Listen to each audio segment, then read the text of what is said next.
네, 여러분 안녕하십니까. 8월 15일 금요일 아침 매일 성경 묵상 함께 나누겠습니다. 오늘은 스가랴 9장으로 넘어가서 1절에서 8절까지 말씀인데요. 제가 앞부분을 읽어드립니다. 여호와의 말씀이 하드락 땅에 내리며 다메섹에 머물리니 사람들과 이스라엘 모든 지파의 눈이 여호와를 우러러 봄이니라. 그 접경한 하마세도 임하겠고 두로와 시돈에도 임하리니 그들이 매우 지혜로움이니라.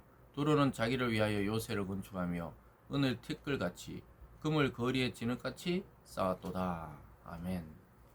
한 구절 더 있습니다. 끝절 8절입니다. 내가 내 집을 둘러 진을 쳐서 적군을 막아 거기 왕래하지 못하게 할 것이라. 포악한 자가 다시는 그 지경으로 지나가지 못하리니 이는 내가 눈으로 친히 봄이니라. 아멘. 오늘 본문의 내용을 중심으로 가장 안전한 곳, 가장 안전한 곳이라는 제목으로 하나님의 말씀 증가하겠습니다. 사랑하는 여러분, 이 세상을 살아갈 때 사람들은 안정 또는 안전에 대한 욕구가 굉장히 강합니다. 그래서 튼튼한 집에 살기를 원하고 또 견고한 집에 살기를 원하고 비바람이 쳐도 문제가 없는 집에 살기를 원하고 또 현대에 보면요, 이 아파트가 굉장히 발전해서 지하에서 지상으로 또 자기 집으로 바로 올라가는 그러한 또 엘리베이터가 연결되어 있다든지 이런 아주 최신 기술을 통해 사람들은 비와 바람과 추위와 더위를 다 피하면서 안전한 곳에 살기를 원하고 있습니다.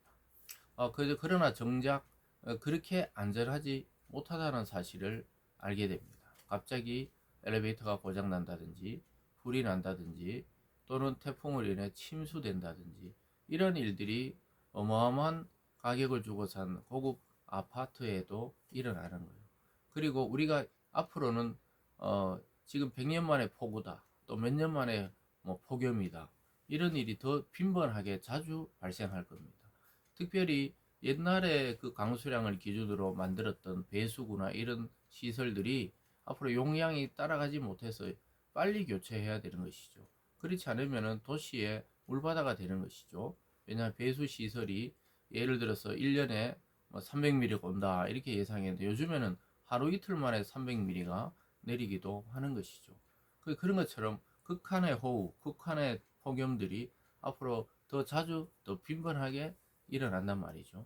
그래서 진정 안전한 곳은 없습니다. 사실은 어디가 가장 안전할까 우리는 이렇게 늘 생각하지만, 그런데 오늘 말씀을 통해서 결론적으로 볼 때 가장 안전한 곳은 하나님의 눈 앞에, 눈 밑에 있는 것이다 이렇게 말합니다.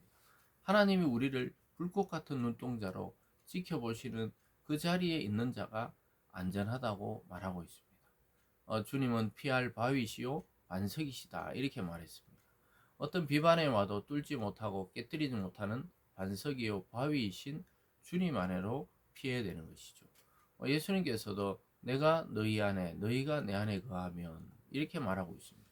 그래서 우리가 어디가 가장 안전한 곳인가 이렇게 자꾸 육체적인 것만 자꾸 생각하는데요, 우리의 영과 혼과 육이 모두 안전한 곳은 과연 어디일까? 그것은 바로 우리를 창조하신 아버지 하나님 앞으로 나아가는 것이 가장 안전한 인생이라는 사실을 깨닫게 됩니다. 이스라엘은 70년 만에 포로 생활에서 돌아와서 이제 예루살렘 성전과 또 자기 나라를 재건하고 있을 때였습니다. 자기들이 얼마나 안전한 곳이 필요했겠어요.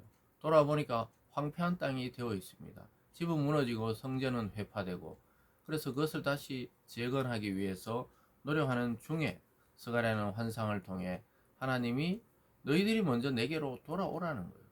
건물이 완성되는 것보다 더 중요한 것은 너희들이 내게로 돌아오라 이렇게 하면서 8가지 환상을 통해 이스라엘에 대한 미래와 현재를 보여주셨고, 오늘 이것은 하나님의 말씀이 이방 땅, 즉 이스라엘을 중심으로 동서남북으로 쫙 둘러싸고 있던 그 이방 땅에 대한 심판에 대해서 1절에서 7절까지는 이야기하고 있습니다.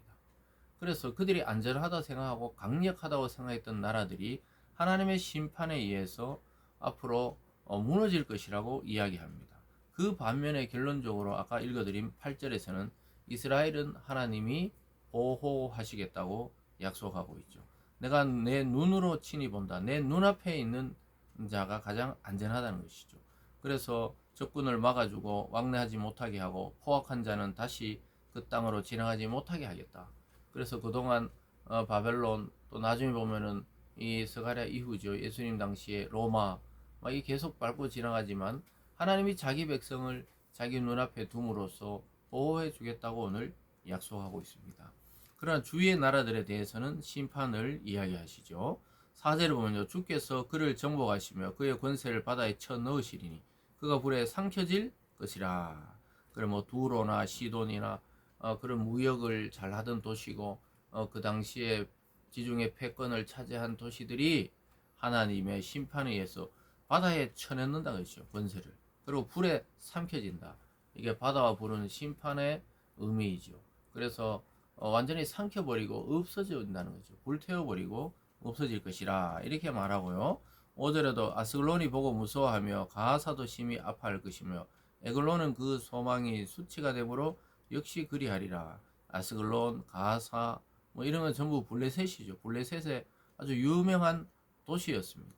그러면서 아스글론에는 주민이 없을 것이며 아스돗에서는 잡족이 거주하리라. 내가 블레셋 사람의 교만을 끊고 그의 입에서 그의 피를 그의 이사이에서 그 가증한 것을 제거하리니 그들도 남아서 우리 하나님께로 돌아와서 유다의 한 지도자같이 되겠고 에글론은 여부수 사람같이 되리라.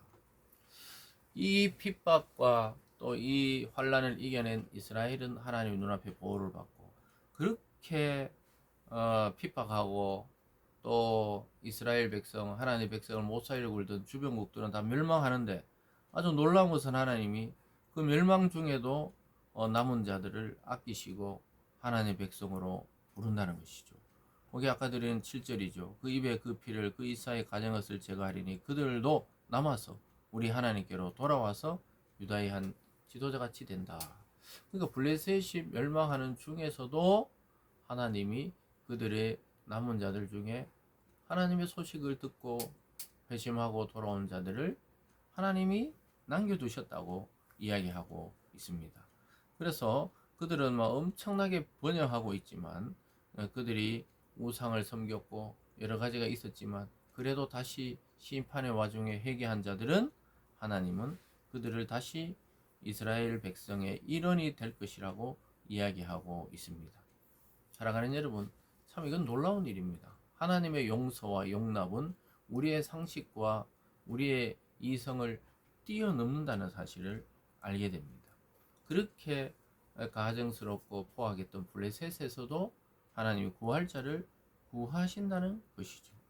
그래서 우리가 늘 주의해야 되는 것이 우리가 정죄하고 배척하고 그런 무리 중에서도 하나님 부르신 자들이 있을 수 있다는 거예요. 그래서 우리와 생각이 다르고 또 뭐 타종교나 우상이나 이단이나 또는 뭐 사이비 종교나 이런 데 깊이 빠졌던 사람들도 우리가 선교의 대상으로 생각해야 되는 것이죠.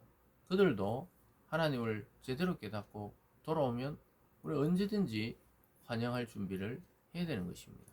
근데 우리의 인식은 굉장히 얕고 좁고 또 폭이 넓지 못해서 상대를 포용하기에 굉장히 좁습니다, 사실은. 그러나 하나님은 이스라엘을 그렇게 괴롭혔던 이 강대국들을 심판하시면서도 그 중에 이방인들 중에 선택자를 부르셔서 하나님의 백성과 동일하게 하나님의 백성 되게 하시겠다는 사실을 말씀하고 있는 것입니다.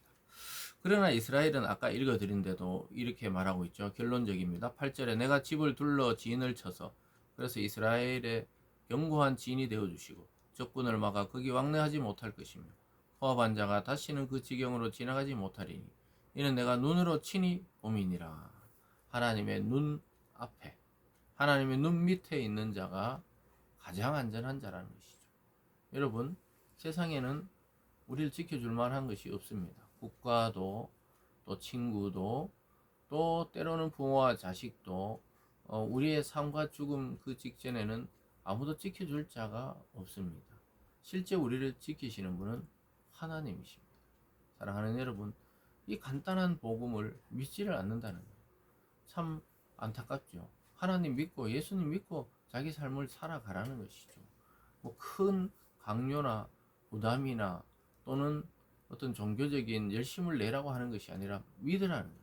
하나님 나를 창조하셨고 내가 이 시대에 태어나 살게 됐고 내가 이런 환경과 가정과 이런 여건 속에서 하나님을 믿게 되었구나. 이것을 받아들이는 자, 그리고 하나님의 눈 밑으로 나오는 자, 그 앞에 있는 자는 세상에서 두려울 것이 없고 가장 안전합니다.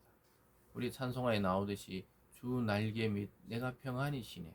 주님의 날개 아래 나온 자는 주님이 그 날개로 철저하게 새끼새를 보호하듯이 보호하시는 거예요.